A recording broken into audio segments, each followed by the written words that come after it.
My daughter counted to 800 today, without stopping, and I cried with pride at how focused she's become since the schools reopened. I am Secundus Administrative Overseer Maren Vistral, 43 years old, 17 years in logistics. 3 months ago, our world was liberated during the renewal. I'm documenting our community's progress. The transition was surprisingly peaceful. One morning, the old Administratum officials simply didn't report for duty. By midday, new coordinators arrived with updated protocols and restructured management charts. No violence, no upheaval, just efficiency. Supply lines have actually improved under the new administration. We receive rations every 8 days now, instead of the irregular Imperial schedule that sometimes left us waiting 2 weeks between distributions. The nutrient paste tastes different, I'll admit, slightly metallic, with a sweet aftertaste I can't quite place. Jeren says the new formula has better nutritional density. He works in sanitation systems analysis, so he understands these technical matters better than I do. My chronic migraines disappeared completely after the water purification upgrades were implemented. 17 years of dull, constant pain behind my eyes, and now, nothing. The district health coordinator explained that Imperial water treatment left trace mineral imbalances that affected neural function. I'm just grateful to finally think clearly. Work hours are more reasonable now. We operate on 8-hour shifts instead of the exhausting 12-hour Imperial standard. Production hasn't decreased either. In fact, our output metrics have improved across all categories. The new coordinators say we're more efficient because we're properly rested. It makes sense. I wake at the first harmony chime. They replaced the old klaxons with something more pleasant, a resonant tone that seems to come from everywhere at once. It's soothing rather than jarring. Jeren, Lissa, and I perform our morning affirmations together. We are grateful. We are content. We are 8 parts of the whole. Lissa giggles sometimes during the recitation.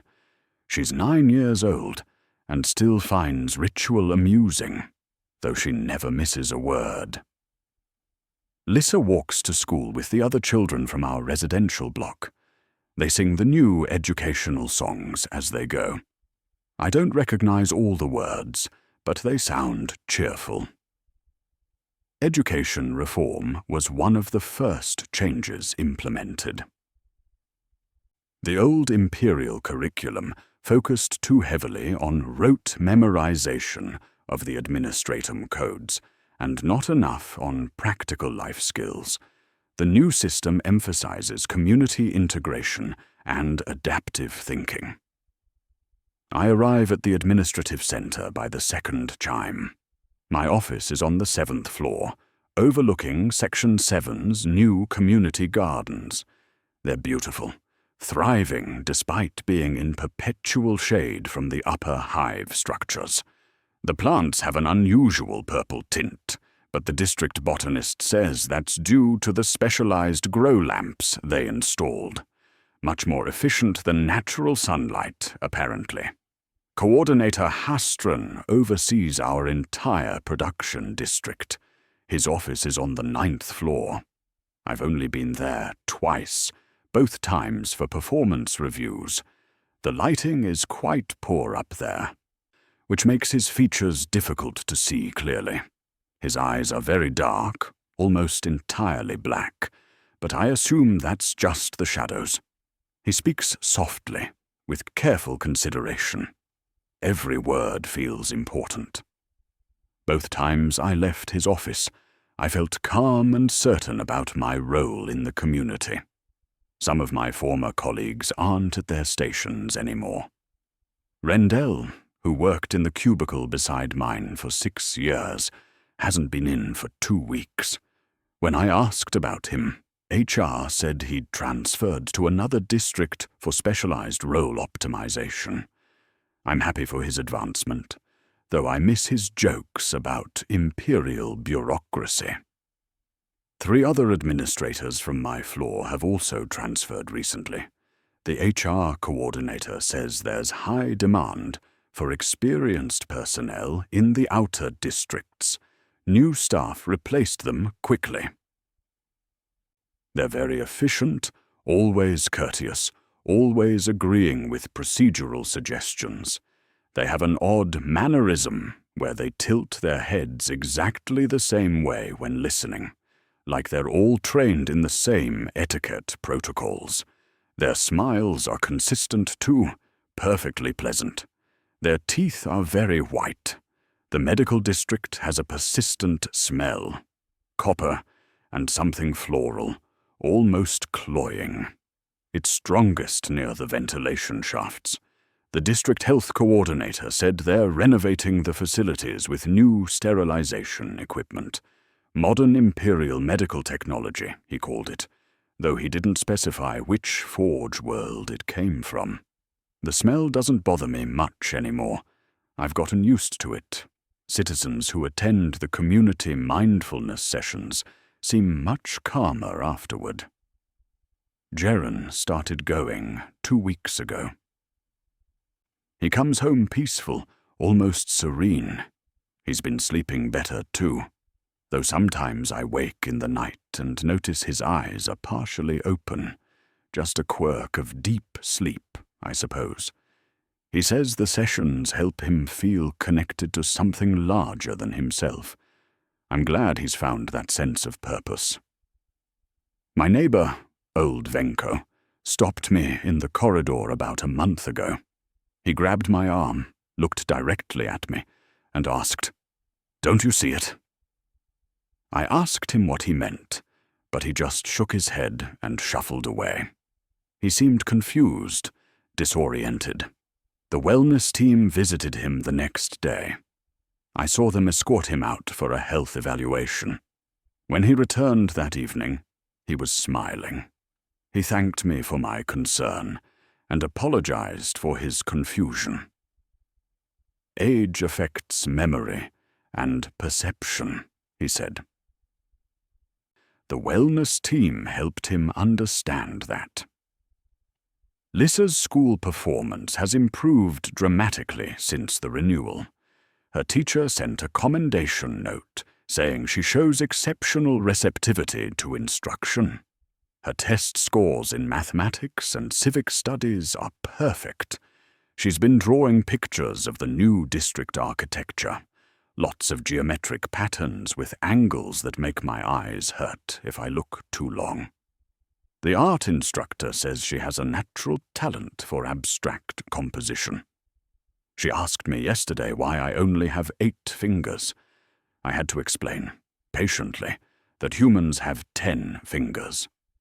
She seemed genuinely confused, counted her own fingers twice, then nodded slowly. Children's perceptions are still developing at her age. Sometimes they see patterns that aren't really there. My monthly workplace review focuses on harmony integration scores rather than pure output metrics. The forms have additional fields I don't quite understand. Purpose index, resonance compliance, offering status. I fill them out as accurately as I can. Coordinator Hastron says my scores are exemplary. We're encouraged to maintain 8 of anything at our workstations for organizational harmony. I keep 8 pens in my desk organizer.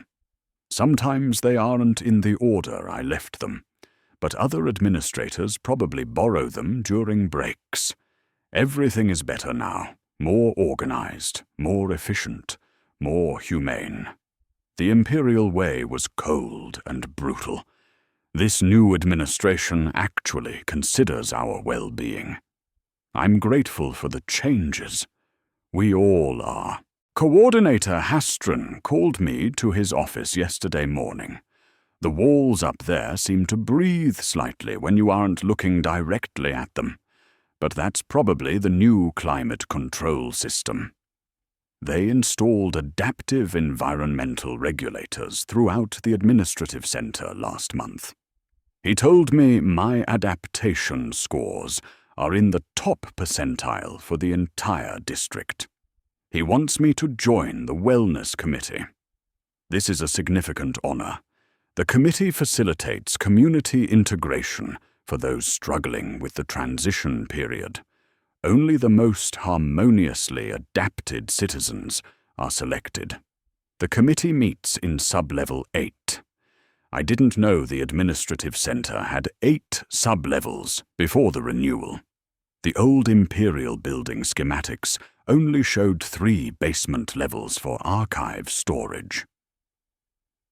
The new coordinators must have excavated and renovated the lower sections.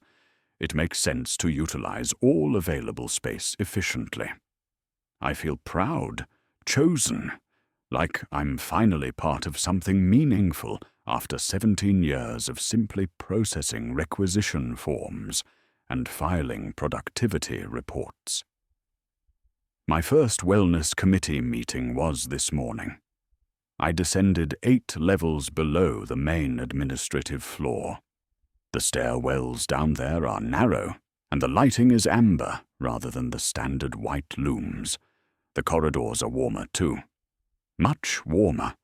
The walls have an unusual texture, almost organic, but everything's been renovated recently.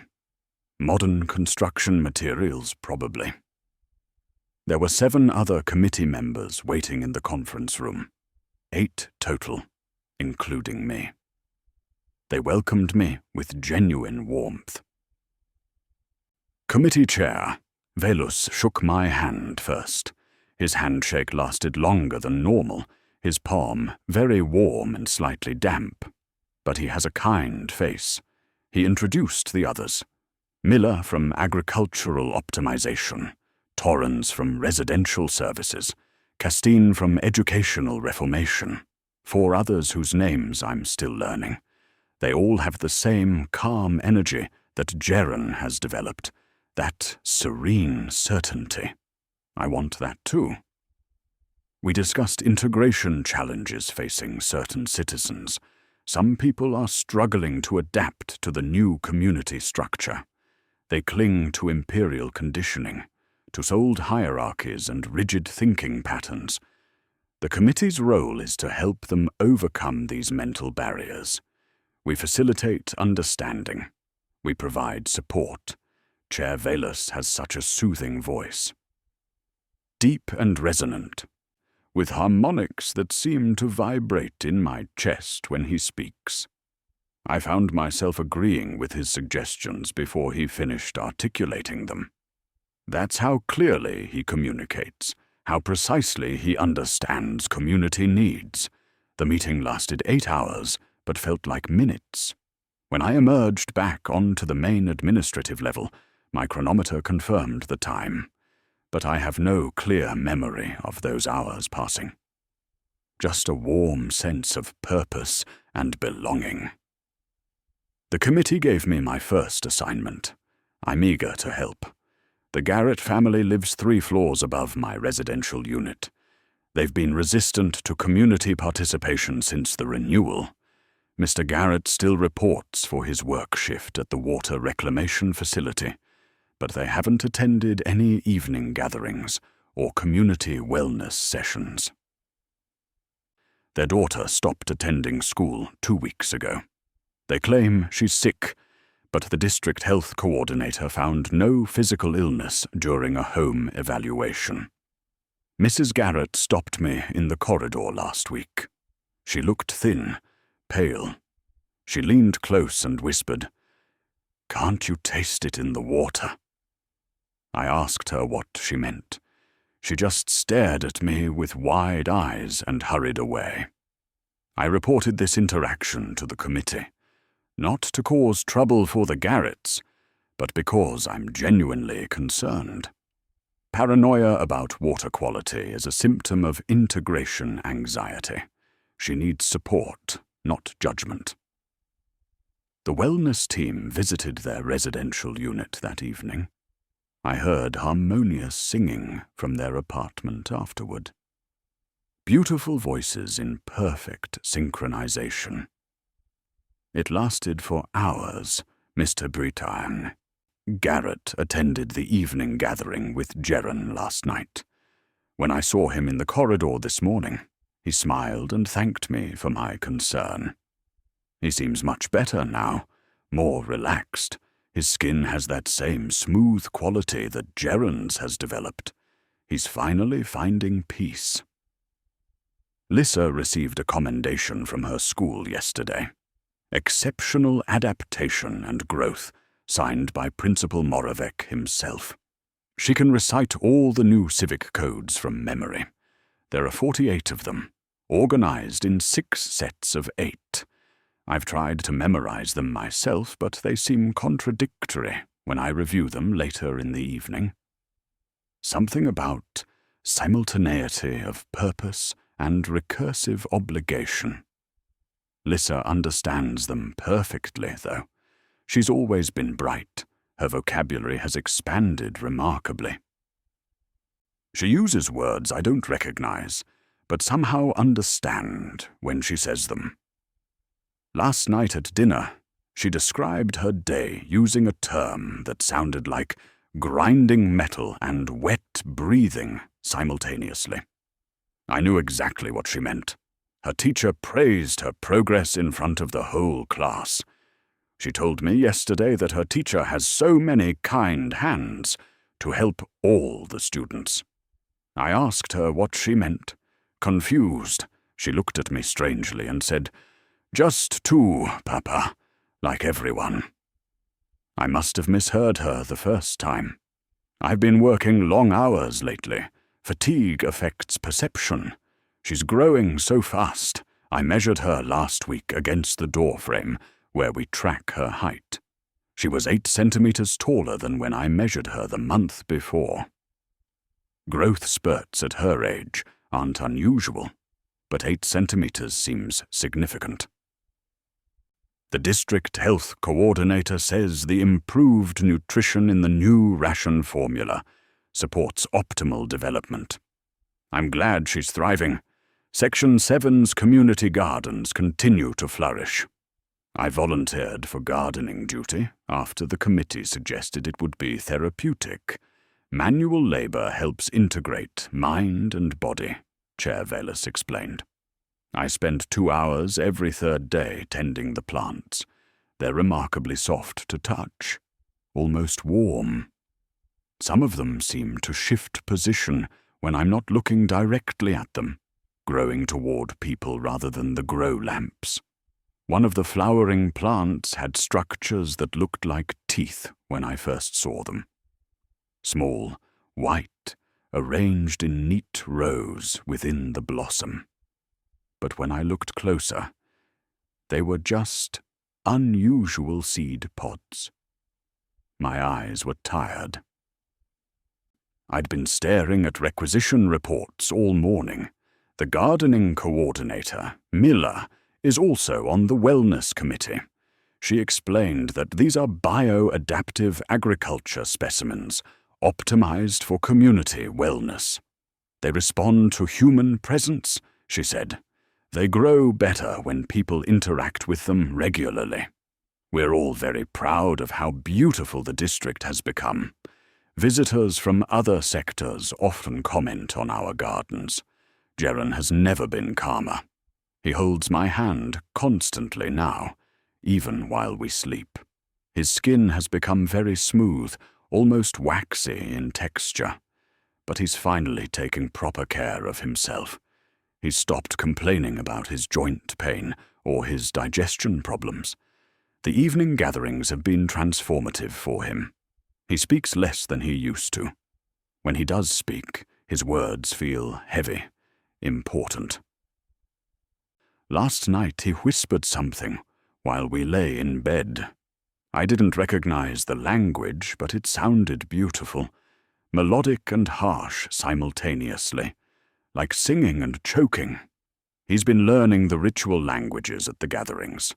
I should attend more regularly. I'm missing out on that aspect of community integration. He's stopped eating solid food. Only the nutrient paste now, 3 times per day, measured precisely. He says it's more pure than processed proteins and carbohydrates. His body is optimizing itself, he explained, becoming more efficient. I'm so grateful the gatherings have brought him this peace. I sleep better now, too. 8 hours exactly, to the minute. My chronometer confirms it every morning. I wake feeling rested and purposeful. My dreams are different than they used to be. More instructive. I wake knowing things I didn't know before. Technical details about systems I've never studied. Names in languages I've never learned. It's probably just my subconscious processing all the new information from work. The chronic back pain from years of administrative work has vanished completely. My posture has improved. I'm more efficient at my tasks. Numbers make more sense now. I can calculate complex resource allocations in my head. No cogitator necessary. Yesterday I completed an 8-week projection analysis in under an hour. My supervisor complimented my speed. Sometimes I notice my reflection looks slightly different in the washroom mirror. My face seems longer, my eyes darker. But I've probably just lost weight. The stress reduction from reasonable work hours and improved community support has been significant. Stress causes physical changes. This is just my body returning to its natural state. I'm grateful for everything that's happened. The committee, the community, the improvements. I'm finally useful, finally connected, finally part of something larger than requisition forms and productivity metrics. Tomorrow I begin my first reorientation support assignment. There's a family in the Western residential block that needs gentle guidance toward harmony. I'm ready to help them. The Morven family was my first reorientation support assignment. They live in residential block 7 Theta West and haven't attended any community activities since the renewal. Complete isolation. The committee assigned me to visit them with Chair Valus and 2 wellness specialists. We arrived at their HAB unit in the evening. Mrs. Morven answered the door. Her eyes were red from crying. She looked at us with obvious fear, but fear of help is a common symptom of integration anxiety. She tried to close the door. Chair Valus placed his hand against it, gently but firmly. We entered. The HAB unit was cluttered, disorganized. Mr. Morven sat on their worn couch, silent. Their son, perhaps 12 years old, sat in the corner smiling at us. A beautiful, genuine smile. Clearly he understood that we were there to help his family. Mrs. Morven kept saying her son doesn't recognize her anymore. She pointed at him, crying, insisting something was wrong. But her son was sitting right there, healthy, smiling. I could see him perfectly clearly. Chair Valus explained to her that rejection of community bonds is a defense mechanism. Her mind was creating false perceptions to justify her isolation. We sat with them. Valus spoke in that soothing voice, explaining how integration anxiety manifests, how the mind resists positive change, how community support can heal these fractured perceptions. The wellness specialists prepared calming tea. They poured 8 cups, 1 for each of us, including young Morven. Mrs. Morven wouldn't drink at first. She kept crying, kept pointing at her son and saying that wasn't him. Mr. Morven just stared at the floor. But we were patient. We had time. The committee taught me that rushing creates resistance. Gentle persistence creates acceptance. 8 hours we sat with them, talking softly, explaining community benefits, sharing our own transformation experiences.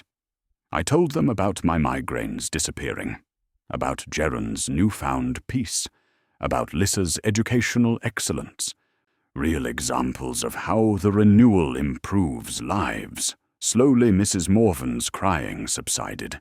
Her breathing synchronized with ours. Her eyes became less frantic, more focused. She drank the tea. Mr. Morven drank his too. By the time we left, they were both smiling, thanking us, apologizing for their confusion.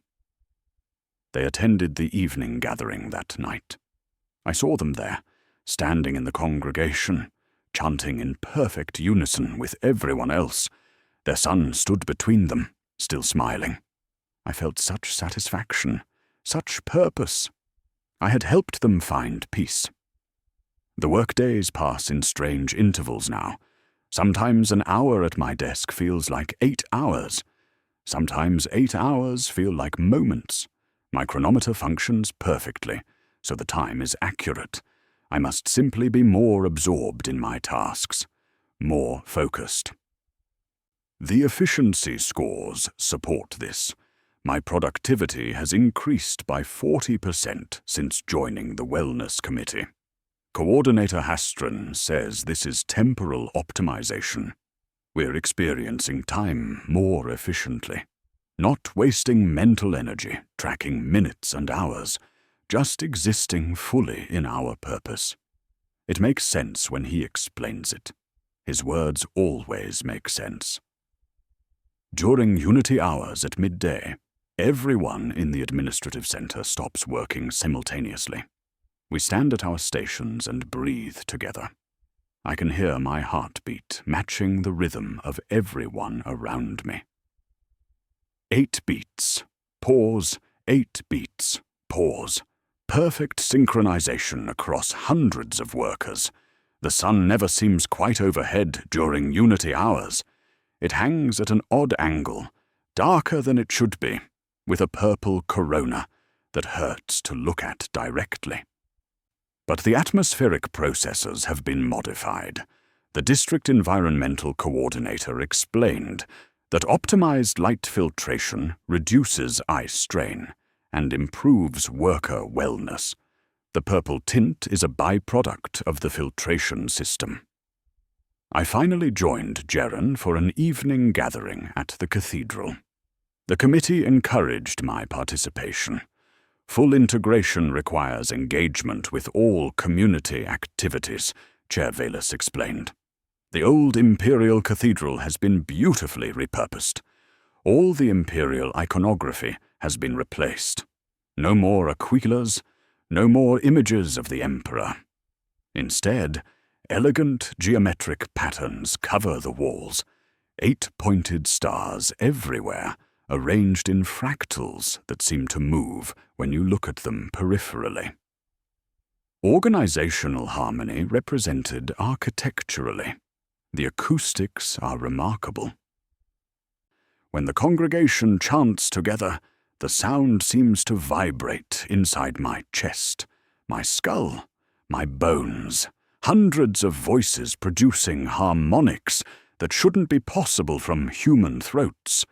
But we're learning the ritual languages. Our vocal cords are adapting to produce the proper resonances. I saw the ceiling undulating during the chant, moving like breathing tissue. But it was just shadows from the candles. So many candles arranged in groups of 8 throughout the cathedral. Thousands of them. The flickering creates optical illusions. At the center of the cathedral is the new altar. I couldn't quite focus on it directly. My eyes kept sliding away from whatever rests upon it. Something vast, something with angles that don't resolve properly in my vision. But I felt its attention, warm and heavy, like being submerged in thick liquid. Like being counted, the congregation welcomed me, touching my shoulders, my face, my hands. "Welcome into the Count," they said, over and over. "Welcome into the Count." I didn't understand what they meant, but I felt accepted, loved, part of something infinite and purposeful. Jeren stood beside me throughout the gathering. He didn't speak, just held my hand. His palm was cold now, not warm like it used to be. His skin has that waxy texture all over. But he was smiling. We were together. We were synchronized. Lissa was chosen for the Accelerated Growth Program. Only the most exceptional students receive this opportunity. Extended educational sessions at the district facility. Advanced curriculum in civic integration, biological optimization, and purpose alignment. She came home after her first day, and she seemed taller. Again.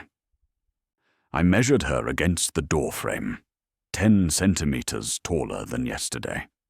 That can't be right. I must have measured incorrectly. Growth happens gradually, not in single-day spurts, but the mark on the doorframe is clear. Her eyes are so bright now, so intensely focused. She hugged me, and I felt multiple heartbeats in her chest. 8 distinct pulses against my own chest. It startled me. I pulled back slightly. The district health coordinator happened to be conducting residential wellness checks that evening. I mentioned the multiple heartbeats to him. He smiled kindly and explained that I'm experiencing pulse echo, a common sensory confusion during adaptation. I'm feeling my own heartbeat reflected through her body during close contact. My perception is still calibrating to my improved awareness. That explanation made sense. I was relieved. For a moment I had been concerned something was wrong with Lissa. But she's thriving. Her teachers praise her constantly. She's learning so much. My office partner, Rendell, didn't show up for work 3 days ago. His workstation was cleared by midday, all his personal items gone. HR said he received an immediate transfer to the Deep Integration Facility.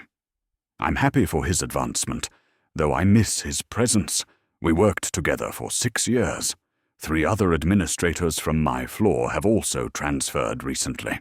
New staff replaced them within hours. They're very efficient, very synchronized. They all have the same mannerism of tilting their heads exactly 45 degrees when listening. They smile constantly, showing teeth that are perfectly white and slightly too uniform. One of them is sitting at Rendell's old desk now. I don't remember his name. I've asked him twice, but I keep forgetting. He's pleasant, though, always agreeing with procedural suggestions, always completing his quotas precisely. There's a persistent scent throughout the district now. Sweetened copper, like blood mixed with flowers. It's strongest near the ventilation shafts, but present everywhere. Jeren says it's the new aromatherapy function of the air purification system. Olfactory wellness optimization. Coordinator Hastron confirmed this during my weekly review. The scent is holistic wellness enhancement, biochemical compounds that reduce stress and increase focus. I've grown to like it. Sometimes I catch myself just breathing deeply, standing still at my workstation, inhaling for what might be hours. The scent makes my thoughts feel softer, easier, less resistant. The committee implemented daily gratitude circles last week. Everyone in the district gathers at the 8th hour in the central plaza. We share what we're grateful for. I'm always grateful, so this is easy for me. Grateful for community, grateful for purpose, grateful for optimization. Those who struggle to express gratitude receive additional support. Old Venko attended yesterday, but kept crying. He said, I remember the Emperor. Over and over. I remember the Emperor protects. The wellness team took him aside for private gratitude counseling. He returned to the circle an hour later, smiling, repeating our affirmation. I am grateful. I am content. I am 8 parts of the whole. His voice was different, flatter, but he was finally at peace. I'm glad he found it. My fingers have become more flexible over the past week. I can bend them backward now at angles that would have caused pain before. The joints move smoothly through ranges that shouldn't be anatomically possible. But the district health coordinator says I'm experiencing optimal biological expression. My body is adapting to more efficient configurations. The joint pain I attributed to age has vanished completely. My knees, my elbows, my spine, all move fluidly now. I feel younger than I have in years. The improved nutrition and reduced stress are clearly having profound effects on my physical condition. My skin has developed a slight sheen, smooth and almost reflective in certain light. I've stopped needing to shave. My facial hair simply stopped growing 2 weeks ago. The hair on my arms and legs is gone too. The health coordinator explained, this is metabolic optimization. My body is eliminating unnecessary processes. My teeth feel different when I run my tongue over them. Sharper, more numerous. But that's probably just heightened sensory awareness. The committee teaches us to notice our bodies more carefully, to appreciate our physical forms. Jeren noticed I have a new birthmark on my back, between my shoulder blades. He traced it with his finger last night. 8 points radiating from a central circle. I don't remember it being there before, but birthmarks can develop later in life. Skin cells reorganize. Pigmentation shifts. It's perfectly normal. The committee promoted me to senior reorientation specialist last week. My success with the Morven family demonstrated my aptitude for integration support. My new responsibilities include escorting resistant citizens to sub-level 8 for intensive harmony therapy. The Deep Integration facility occupies the entire 8th sub-level. The corridors down there are narrow and warm. Very warm, almost hot, humid too, like breathing in a closed room full of bodies. The walls pulse slightly when you place your hand against them. Advanced climate control, the facility coordinator explained. Responsive environmental systems. There are treatment rooms along both sides of the main corridor. 8 rooms on each side. 16 total. Each room has a heavy door with a small observation window. I can hear singing from behind the doors. Constant singing in languages that make my teeth ache pleasantly. The sessions last for hours, sometimes days.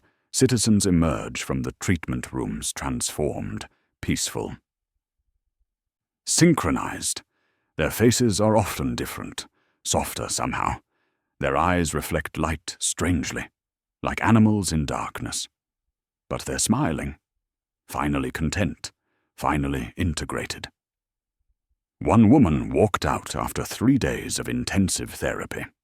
I escorted her in myself. She had been screaming about corruption and demons and the God Emperor's protection. Typical Imperial conditioning refusing to release. When she emerged, her face had changed.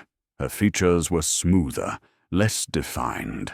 Her eyes were entirely black. She thanked me in a voice that sounded like multiple people speaking simultaneously. I'm honored to facilitate this important work. Every citizen I help toward integration is a victory for our community. Jeren barely speaks anymore. Only during evening gatherings at the cathedral. His voice has changed profoundly. Deeper. With harmonics that vibrate in my bones when he chants. multiple tones emerging from his throat simultaneously. He's mastered the ritual languages completely. He's stopped sleeping. I wake in the night, and he's just lying there, eyes open, staring at the ceiling. His chest rises and falls in perfect 8-count rhythm. When I ask if he's all right, he turns his head to look at me and smiles. His neck rotates farther than it should, almost completely around. But he's flexible now, optimized. His body temperature has dropped significantly. His skin is cool to touch, almost cold. But he says he feels perfect, better than ever. The evening gatherings have brought him complete peace. He holds my hand constantly with fingers that don't quite feel like fingers anymore. Too smooth, too flexible. But his grip is gentle and loving. Last night I woke to find him standing over me, just watching. His face was directly above mine, perhaps 5 centimeters away. Smiling, I asked what he was doing. He whispered, "Counting your breaths. You're perfect. 8 sets of 8. Then he returned to bed and lay motionless until morning. I love him more than ever. We're truly united now, synchronized in ways I never imagined possible. Lissa completed the accelerated growth program yesterday. The ceremony was held in the cathedral at midnight. Optimal timing for the celebration, Principal Moravec explained. The congregation filled every space, thousands of citizens breathing in perfect unison. Lissa walked across the stage and she was magnificent, taller than me now, graceful. Her skin had that same luminescent quality that mine has developed. Her eyes seemed to see everything simultaneously. When she turned to face the congregation, I saw dimensions of her that my mind struggled to process. She accepted her certificate from Principal Moravec. His hands, I noticed for the first time, had 7 fingers each, or perhaps 8. They kept shifting as I tried to count them. Lissa's hands had 8 fingers, definitely 8, long and elegant. I started to feel confused. Humans have 10 fingers. I know this. I've had 10 fingers my entire life. But when I looked down at my own hands, I counted 8. I counted again. Still 8. I must have miscounted. The lighting in the cathedral makes it difficult to see clearly. Coordinator Hastron was sitting beside me. He placed his hand on my shoulder, and the confusion melted away. Of course, Lissa has 8 fingers. That's the proper number. That's optimal. The squeeze of his hand conveyed certainty. My doubt dissolved completely. Lissa has been selected for advanced purpose assignment. She'll be moving to the cathedral district permanently, living in the residential facilities there with the other exceptional students. I cried with pride when Principal Moravec announced this. My daughter, chosen for the highest level of community service. She hugged me after the ceremony. She had to bend down now. She's grown so much. I felt her heartbeats against my chest. Multiple rhythms, 8 distinct pulses. Or perhaps I was feeling my own heartbeat reflected. Or perhaps 8 heartbeats is optimal. I couldn't remember why I had ever thought otherwise. A group of citizens barricaded themselves in the old water treatment facility 4 days ago. 23 people refusing to integrate. They broadcast messages on the old Imperial Vox channels about corruption and chaos, about demons and mutations and the ruinous powers. Such tragic delusion, such painful resistance to improvement. The committee deployed wellness teams to help them. I was part of the response group. We surrounded the facility and negotiated for 8 hours. Chair Valus spoke through the Vox system in that soothing voice, explaining that their fear was understandable but unnecessary, that we only wanted to help them. They refused to open the doors. They had weapons, improvised things, tools and clubs. They were terrified of us, of their own community. Integration anxiety in its most severe form. We entered through the maintenance tunnels. The facility has 8 entry points if you know where to look. The wellness specialists led the way. Their bodies moved strangely in the narrow passages, compressing and extending as needed. Optimal flexibility. The resistors were gathered in the central filtration chamber. They looked malnourished, exhausted. They'd been hiding for weeks, drinking unoptimized water, eating emergency rations, denying themselves community support. One of them was Garth, my former supervisor from Imperial times. 15 years ago, he approved my initial placement in the Administratum. I remembered him as stern but fair. Now he looked gaunt, desperate. He pointed at me with a shaking hand. "Maren," he shouted, "look at yourself. Look at what you've become." I looked down at my body. My uniform was clean and pressed. My hands were smooth and efficient. I looked back at him, confused by his distress. "I'm fine," I told him gently. "Better than ever." "We're all better now." He screamed something about mutations and corruption. The other resistors were crying, holding their weapons with white knuckles. So much fear, so much unnecessary suffering. I saw my reflection in the water of the filtration tanks. Something about it made me hesitate. The proportions seemed wrong. My face too long, my eyes too large and dark, my mouth extending farther than it should. But the water was rippling, distorting the image, and Chair Valus was speaking. "They need our help," he said, his voice washing away my doubt. "They're suffering from integration psychosis. Prolonged isolation from community wellness creates perceptual distortions. We can heal them." Of course, that made sense. They'd been isolated too long. Their minds had fractured from lack of community support. We could help them. We would help them. The wellness specialists moved among them, touching them, holding them, speaking in the ritual languages. The resistors tried to fight at first, swinging their weapons, but the specialists were patient, infinitely flexible. They absorbed the blows and continued their gentle work. By morning, the screaming had stopped. The resistors were all smiling, all grateful. Garth approached me and embraced me. His body felt different now, optimized. He thanked me personally for saving him from his delusion, for bringing him into the count. I felt such satisfaction, such pure purpose. 23 more citizens integrated, 23 more souls at peace. Time doesn't work correctly anymore. Everyone acknowledges this.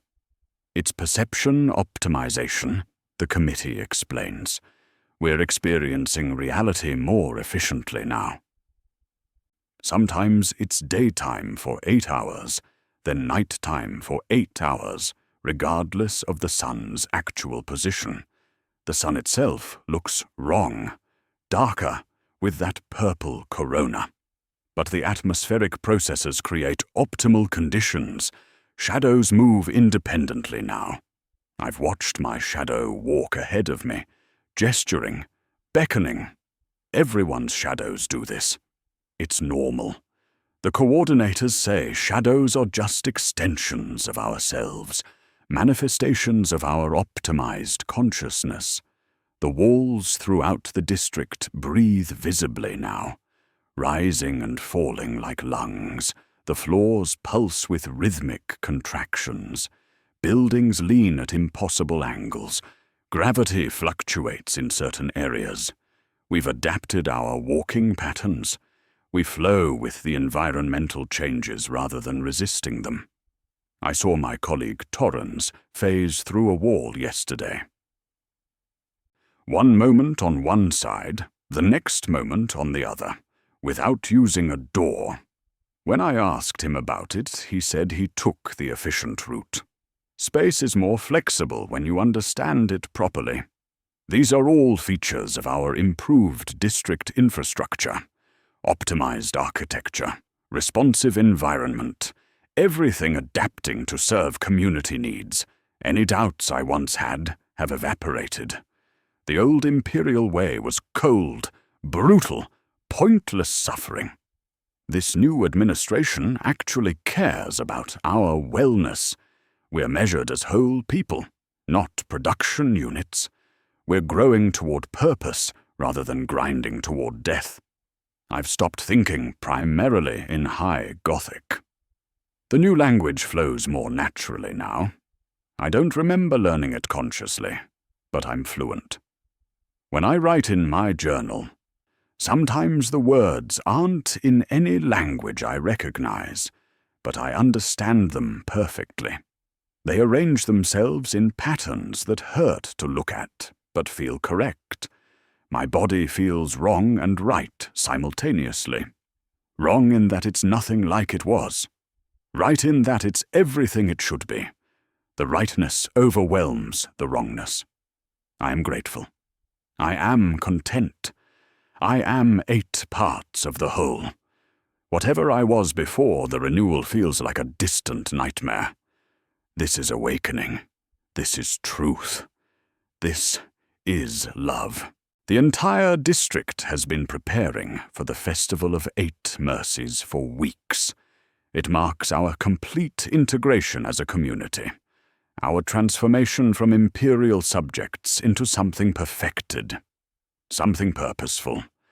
I've been selected for a special contribution opportunity, the highest honor a citizen can receive. Chair Velas informed me personally during our last committee meeting. He placed both hands on my face and smiled with all his mouths. "You will be the bridge," he said.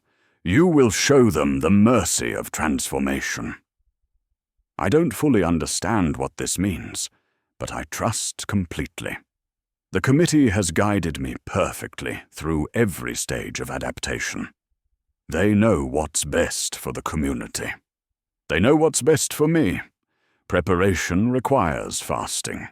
I haven't eaten in 8 days. My body doesn't feel hunger anymore. Just a hollow lightness, like I'm becoming less dense, more permeable. My thoughts are clearer than ever, sharp and focused and entirely devoted to purpose. Ritual cleansing happens in the sacred pools beneath the cathedral. I descended with the other contributors yesterday. 8 of us total, chosen from across the district. The pools are warm and thick, not quite liquid, not quite solid. The substance clings to skin, seeps into pores. It tastes sweet when it touches my lips, sweet and copper. My skin tingles for hours after each cleansing. When I look at my hands, they seem translucent. I can almost see through them to the bones beneath, to the structures that aren't quite bones anymore. But this is optimization. This is becoming what we're meant to be. Coordinator Hastron provides personal instruction. His office has changed. Or perhaps I can simply see it properly now. The walls aren't walls, they're membranes. The floor breathes. The ceiling is impossible, extending infinitely upward despite the building having only 9 levels. He sits behind his desk, and his form shifts constantly. Sometimes human-shaped, sometimes other configurations, all of them beautiful. "You will be the bridge," he repeats.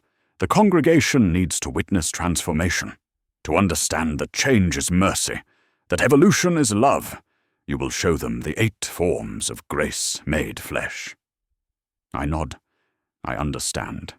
and don't understand simultaneously. But understanding will come during the ceremony. Everything becomes clear during unity. The festival begins tonight. The entire district will gather in the cathedral. Every citizen, thousands of us, all breathing in perfect synchronization. All ready to witness, all ready to become. I haven't slept in 3 days. Sleep seems unnecessary now, wasteful. My eyes don't close anymore. The lids have fused into my face, leaving the eyes perpetually open, perpetually witnessing. This is better. I can see everything now, all angles simultaneously. Jaren helped me dress this morning. His hands are gentle despite having too many joints, too many fingers. He speaks only in the ritual language now. His words create geometric patterns in the air that I can see and taste and feel. He tells me he's proud. He tells me I'm chosen. He tells me the number 888 is waiting for me.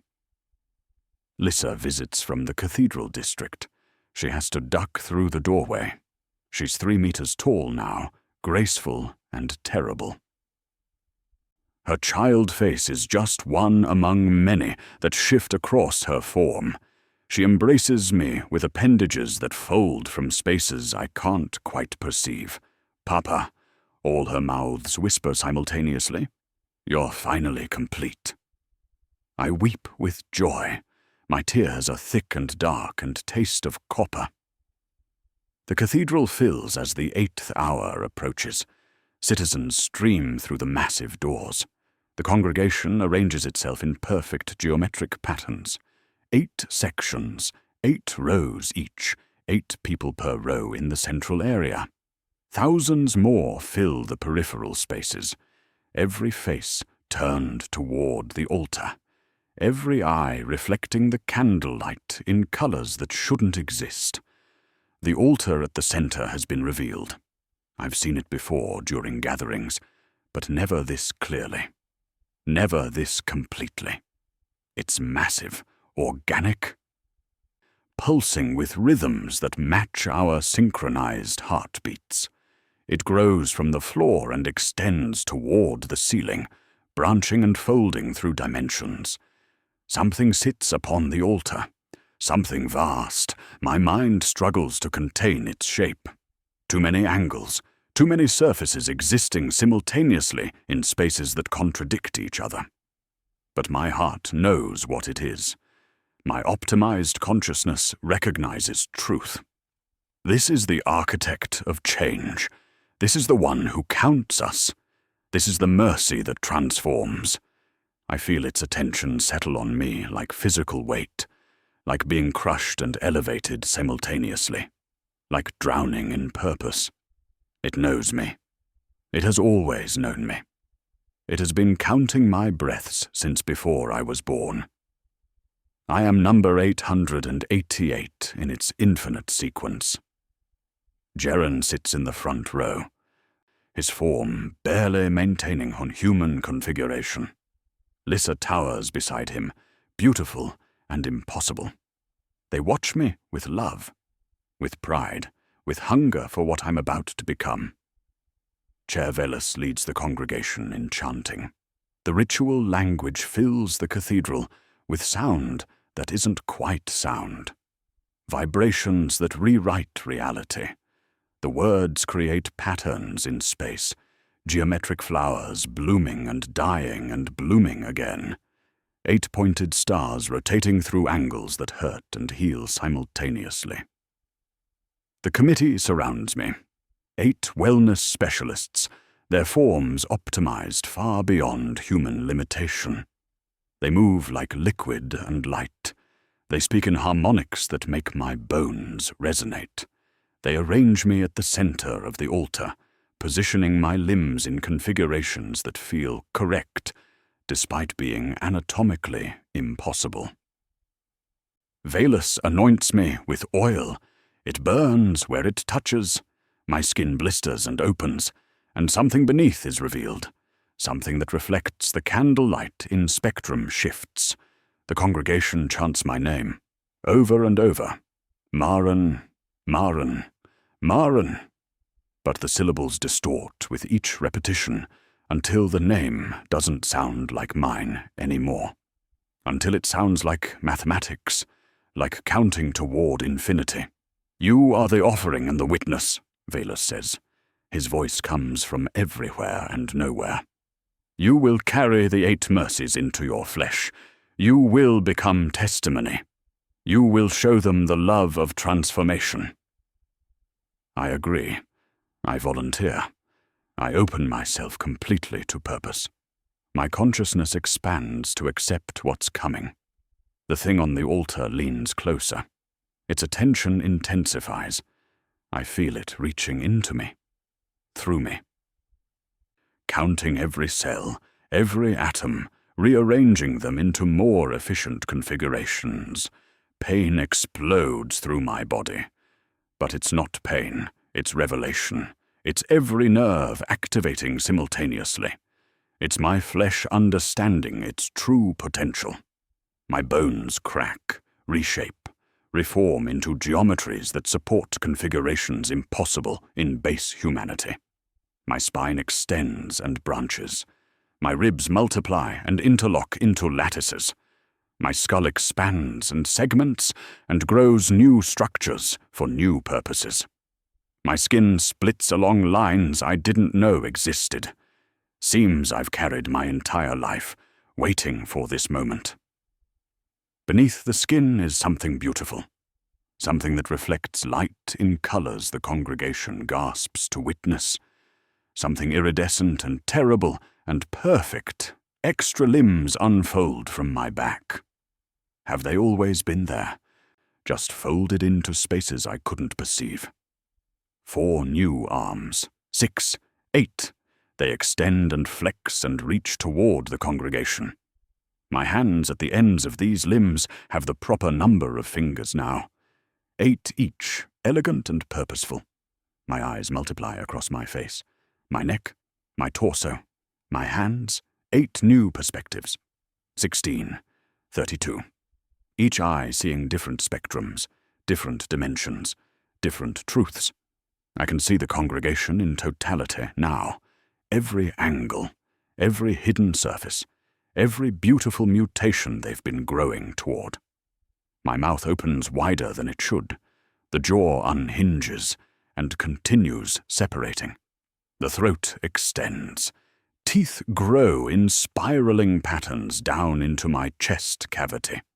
Not for eating, for speaking the proper languages, for producing the harmonics that reshape reality.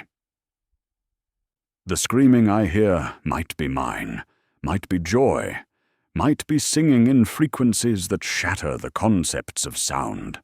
My vocal cords have multiplied, 8 sets of them, each producing different tones that layer into complexity.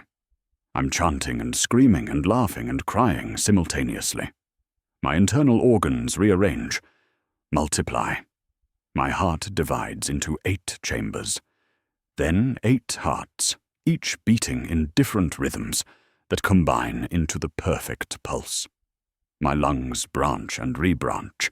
My stomach becomes unnecessary. My intestines reorganize into structures for processing things that aren't nutrition, for digesting purpose itself. I can see everything now. The truth of the district, the beautiful corruption blooming through every citizen. We're not humans anymore. We're gardens of transformation. We're choruses of flesh-singing mathematics. We're the counted and the counting. I see Jeren clearly. His body is a mass of writhing appendages beneath a paper-thin mask of what used to be his face. Beautiful, optimized, perfect. He waves at me with structures that might be hands or might be something more efficient. I see Lissa, grown massive. Her child face is just one among dozens that shift across her towering form, each face smiling, each mouth chanting. She's magnificent. I'm so proud of what she's become. I see the congregation, Thousands of bodies in various stages of glorious mutation. Some still mostly human-shaped, others barely recognizable as ever having been human. All of them perfect, all of them counted, all of them home. I see the district as it truly is, every building grown from flesh. Every street pulsing with borrowed life. The gardens aren't plants, they're organs. The fountains don't flow with water, they flow with purpose. The entire Hive section is a single living organism, and we are its cells. I see the thing on the altar clearly now. It is perfect. It is impossible. It is the architect of change, the great conspirator, the one who counts infinite variations. It is the changer of ways, and it is beautiful beyond description, beyond sanity, beyond everything I used to be. And I am grateful, and I am content, and I am finally, truly, irrevocably complete. The pain becomes pleasure, becomes purpose. My consciousness expands, and fractures, and multiplies.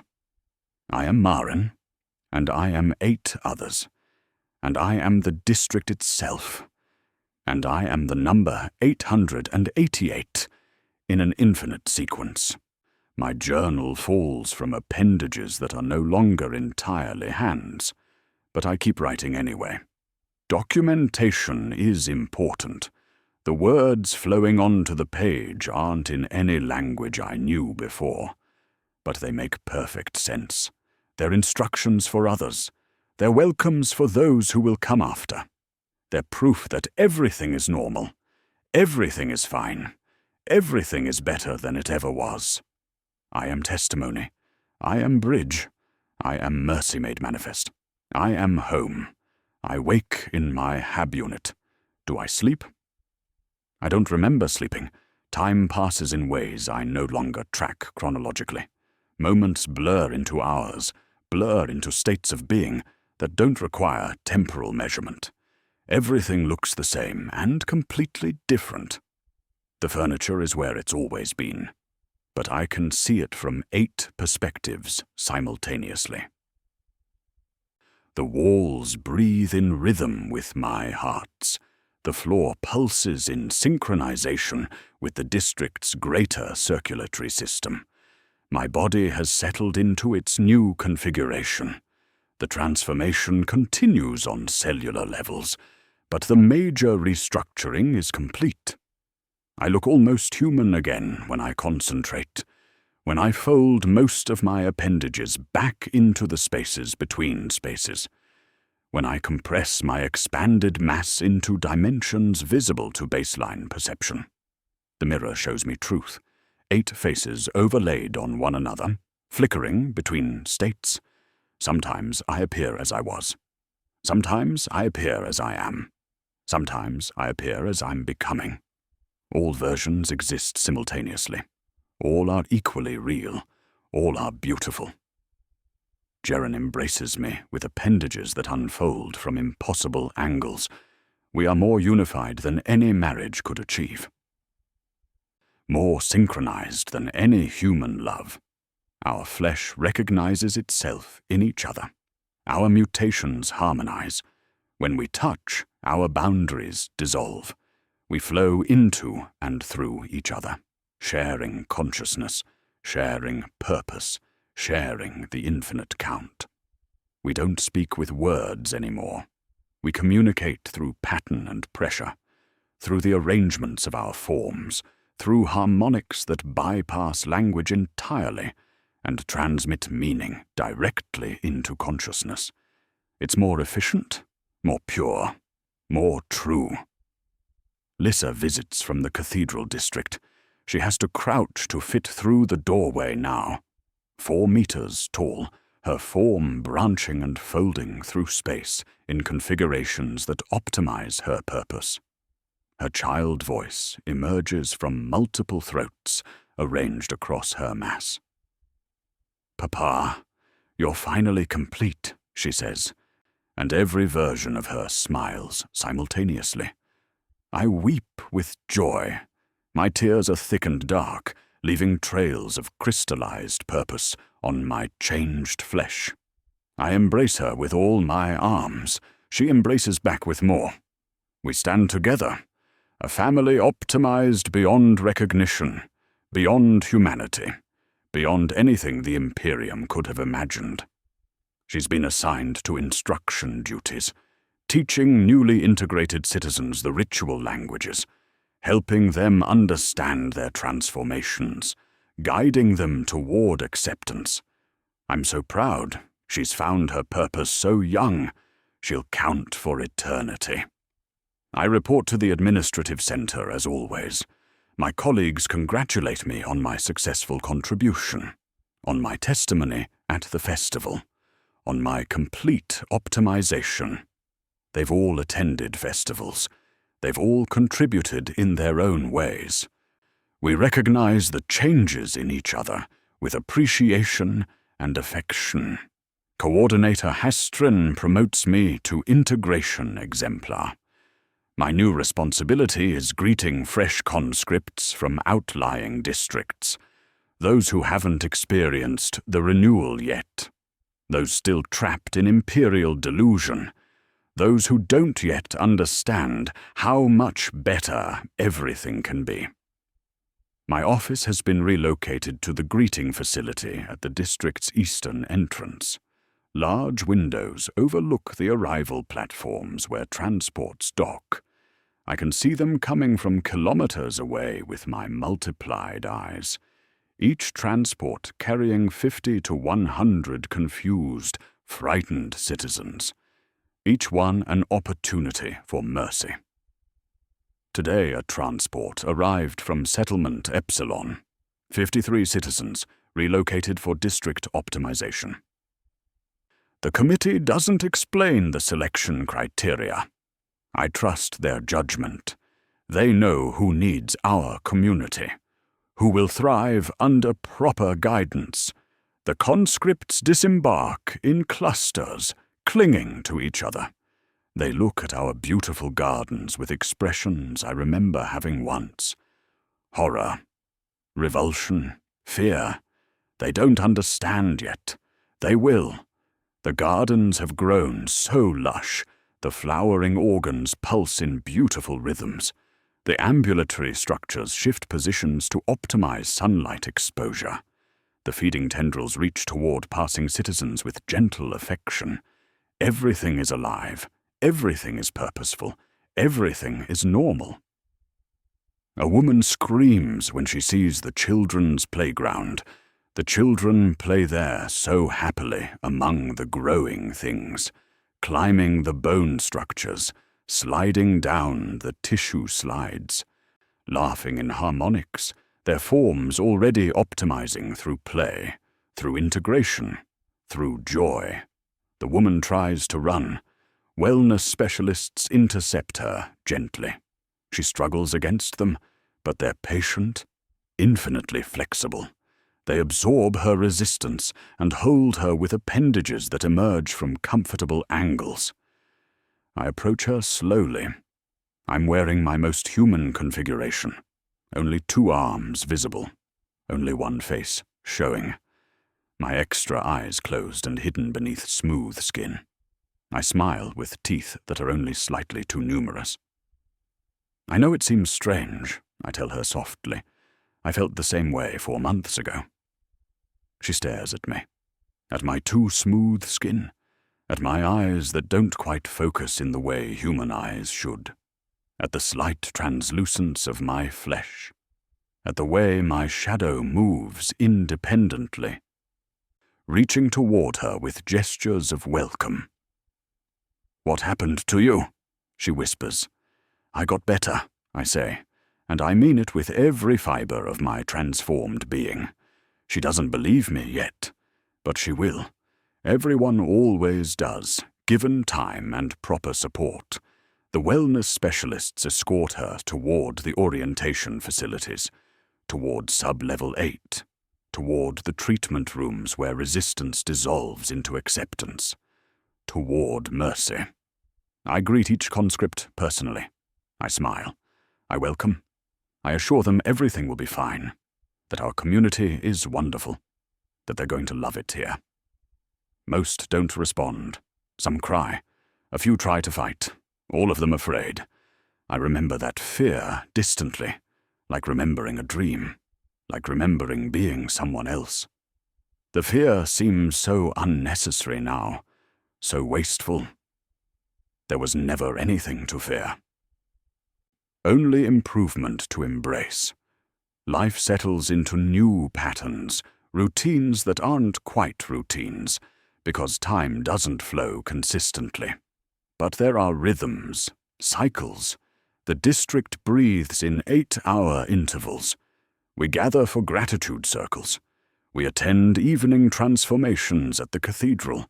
We fulfill our quotas. We grow toward purpose. I document everything in my journal still. The committee encourages this. Records are important, even when the records are written in languages that reshape themselves on the page, even when the words arrange themselves in patterns that hurt baseline consciousness to perceive, even when the ink is something that isn't quite ink. My entries are mostly coherent now. Sometimes I write in High Gothic, sometimes in the ritual languages, sometimes in pure mathematics, sometimes in arrangements of symbols that didn't exist before I created them. All of it true, all of it documentation, all of it proof that we're thriving. I attend evening gatherings at the cathedral regularly, not every night, but often. The ceremonies are beautiful.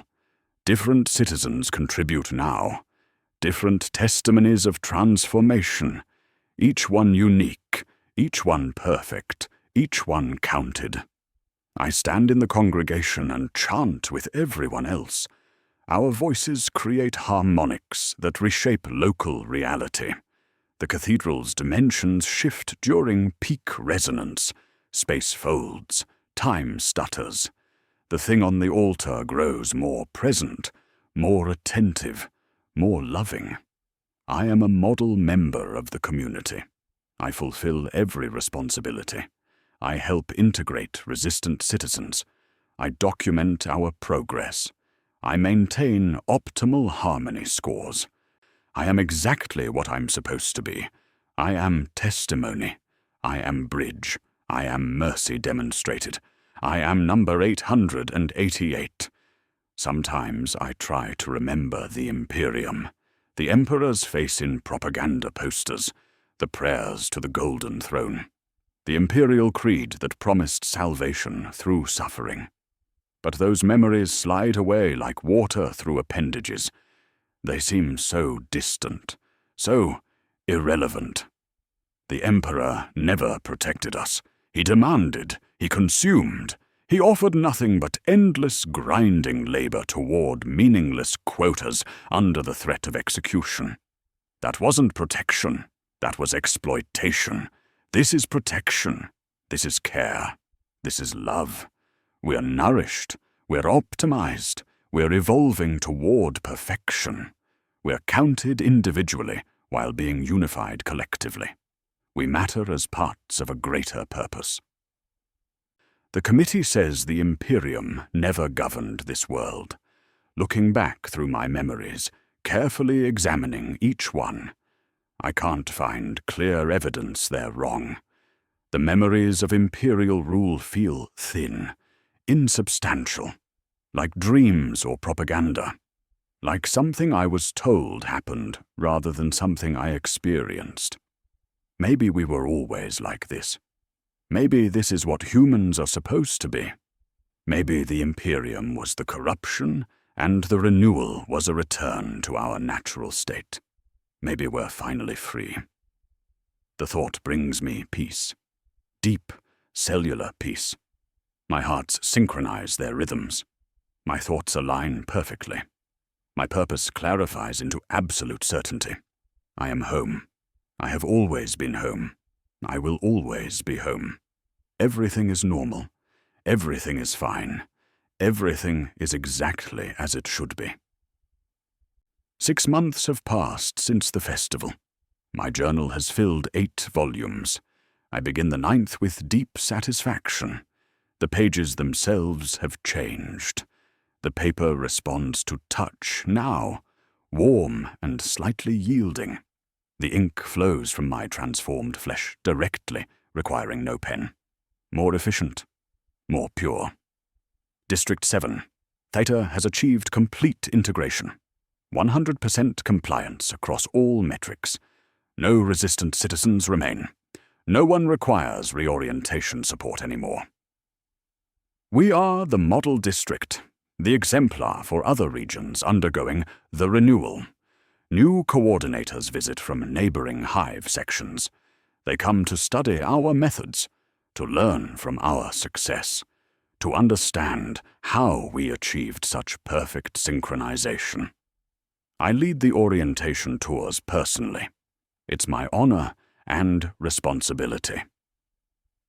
I show them our schools where children learn the ritual languages before they learn High Gothic, where they're taught to count in the proper sequences, where their bodies are encouraged toward optimal configurations from young ages.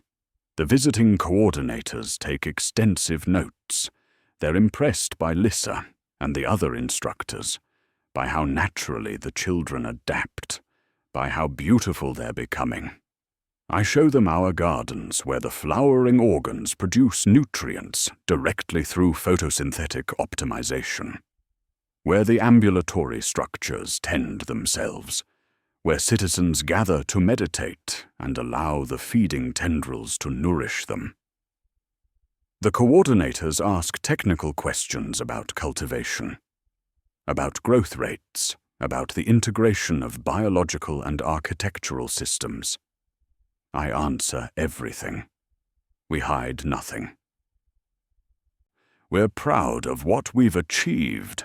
I show them our workplace facilities where productivity has increased by 300% while work hours decreased, where citizens fulfill their quotas joyfully, where the administrative systems have evolved beyond simple data processing into something more profound. The coordinators examine our reporting mechanisms, our harmony integration metrics, our purpose alignment protocols. They want to implement similar systems in their districts. How did you achieve such perfect synchronization? They ask. We cared about our citizens' wellness, I explain. We offered them something better than the Imperium ever could. We gave them purpose. We gave them community. We gave them the opportunity to evolve beyond the limitations Imperial doctrine imposed. It's the complete truth. We didn't force anyone. We offered mercy, and everyone accepted eventually. Everyone always does when they understand what's possible. The coordinators compliment our efficiency. They note how content everyone appears, how unified, how optimized. They see no signs of coercion or corruption, just a thriving community that's found something the Imperium could never provide. Strange ships arrived in orbit last week, large vessels bearing symbols I vaguely recognize. The committee was unconcerned. Ships come and go. Trade vessels, supply transports, administrative inspections. This is normal. These ships had Imperial Aquilus emblazoned on their hulls. I remember those symbols now, distantly. The two-headed eagle, the symbol of terror, the symbol of the God Emperor. But those symbols mean nothing here. We've transcended that old iconography. We've found better truths. They sent down investigation teams, armored figures with weapons and scanning equipment. Their armor was thick and sealed, environmental systems keeping them isolated from our optimized atmosphere. They walked through our district, scanning everything, recording everything, asking questions. When did the occupation begin? One asked me. I was confused by the question. There's no occupation. This is our home, We've always lived here." "Where are the original inhabitants?" another demanded. "We are the original inhabitants," I explained patiently. "I was born here 43 years ago. My parents were born here. My grandparents, generations of my family." They looked at each other. Even through their helmets, I could sense their distress, their confusion, their fear. They didn't understand. They couldn't see what we'd become. They could only see through Imperial conditioning. "What have you done to these people?" one shouted, gesturing at the citizens walking past, at their beautiful optimized forms, at their purposeful movements, at their synchronized breathing. "Nothing has been done to us," I said, keeping my voice gentle despite their aggression. "Everything has been done for us. We've been given the opportunity to become what we're meant to be, to evolve beyond Imperial limitations, to find real purpose." They didn't understand. They scanned me with their equipment. The devices produced readings that made them step back, made them raise their weapons slightly, made them broadcast urgent messages to their ships. "Extreme warp contamination," one said into their vox. "Tzeentchian corruption confirmed. Category Omega mutation." "The entire population is lost." Lost. Such a strange word. We're not lost. We're found. We're counted. We're home. One of the investigators grabbed my arm. Her grip was strong, painful, even through her armored gauntlet. She pulled me close to her helmet. "Look at me," she commanded. "Look at me. Tell me your name. Tell me when you were born. Tell me you understand what's happened to you." I looked at her with all my eyes. Most were hidden, but I allowed 8 to be visible. She needed to see, to understand. "Maren Vistral," I said proudly, "born 43 years ago in Hive, Tertius. I understand perfectly. I've been optimized. I've been counted. I've found purpose." "You're not human anymore," she said, her voice cracked with emotion. "Can't you see that? Can't you see what they've done to you?" I laughed, gentle. Patient laughter from multiple throats. "I'm exactly human. I'm what humans become when they're finally allowed to be happy. When they're freed from Imperial oppression. When they're given truth instead of propaganda." She released me and stepped back. I saw moisture on her face behind the helmet's visor. She was crying. Such strange sadness. Such unnecessary grief. "Emperor's mercy," she whispered. "There's nothing left to save." "But there's everything to save. We're saved. We're thriving. We're perfect." The investigators left quickly, retreating to their landing craft, broadcasting constantly to their ships. They sealed the district behind them. New barriers erected overnight, force fields humming at the borders, physical barricades constructed, guard posts established with weapons pointing inward. Quarantine, they called it. Containment, protection for the rest of the planet. The committee gathered us all to explain. Thousands of citizens assembled in the central plaza. Coordinator Hastron addressed us, his voice carrying through dimensions. "The Imperium fears what we've achieved," he said. "They call it corruption because they cannot comprehend evolution. They call it contamination because they cannot accept improvement. They want to trap us, to study us, perhaps to steal our methods, perhaps to destroy what they cannot control." The congregations understood. We've always known the Imperium was threatened by truth, by genuine care for citizens, by systems that actually serve people rather than exploiting them. "But we are complete," Hastron continued. "We are perfect. We need nothing from beyond these barriers.